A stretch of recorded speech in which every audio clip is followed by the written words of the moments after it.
ഞാൻ ശ്രീരാജ്, മൂവാറ്റുപുഴ സ്വദേശിയാണ്.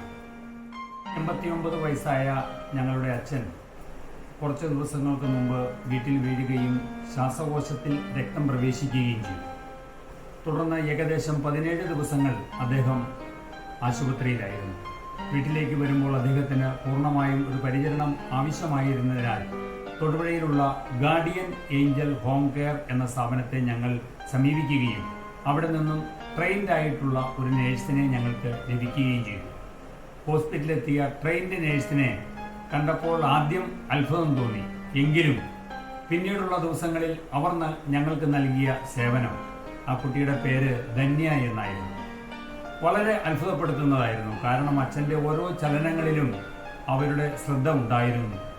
ഓക്സിജൻ സപ്പോർട്ടോടു കൂടി ഉണ്ടായിരുന്ന അദ്ദേഹത്തിന് 2 ദിവസങ്ങൾക്ക് ശേഷം രാത്രിയിൽ ഓക്സിജന്റെ ലെവൽ കുറയുകയും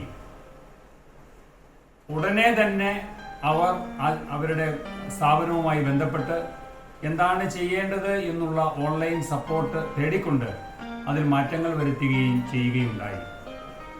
തീർച്ചയായും പൂർണ്ണമായും ഉറങ്ങാതിരുന്ന ആ കുട്ടിയോട് ഞങ്ങൾ പിറ്റേ ദിവസം അല്പം വിശ്രമിക്കാൻ ആവശ്യപ്പെട്ടപ്പോൾ രോഗിയെ വിട്ട് മാറുവാൻ കഴിയുകയില്ല എന്നുള്ള മറുപടിയാണ് ഞങ്ങൾക്ക് ലഭിച്ചത്. ഒരു നേഴ്സിംഗ് സ്ഥാപനത്തിന് അല്ലെങ്കിൽ ഹോം കെയർ സ്ഥാപനത്തിന് ഇതിൽ കൂടുതൽ എന്ത് ചെയ്യുവാൻ കഴിയുമെന്ന് ഞങ്ങൾക്ക് മനസ്സിലാവുന്നില്ല. നിർഭാഗ്യവശാൽ അടുത്ത ദിവസം അച്ഛൻ മരണപ്പെട്ടു. ആ മരണപ്പെടുന്ന അവസ്ഥയിൽ പോലും ആ ഗാർഡിയൻ ഏഞ്ചൽ ഹോം കെയർ എന്ന സ്ഥാപനത്തിലെ നേഴ്സിംഗ് സൂപ്രണ്ടന്റും അവിടുത്തെ മെയിൽ നേഴ്സും ഇവിടെ ഉണ്ടായിരുന്നു. അച്ഛൻ്റെ ഭൗതിക ശരീരം പരിചരിക്കുന്നതിൽ അവർ കാണിച്ച ആ താല്പര്യവും വളരെ അത്ഭുതപ്പെടുത്തുന്നതാണ്.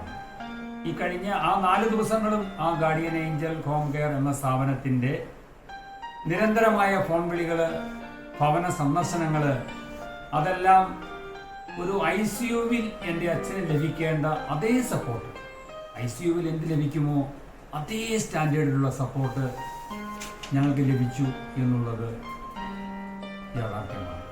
ഇതിലെല്ലാം ഉപരിയായി മരണശേഷം ഞങ്ങൾ നൽകിയ ആ പണം തിരിച്ചു നൽകുന്നതിന്, അഡ്വാൻസ് മുൻകൂറായി കൊടുത്ത പണം തിരിച്ചു നൽകുന്നതിനും അവരെടുത്ത ആ താല്പര്യം വളരെ പ്രശംസനീയമാണ്.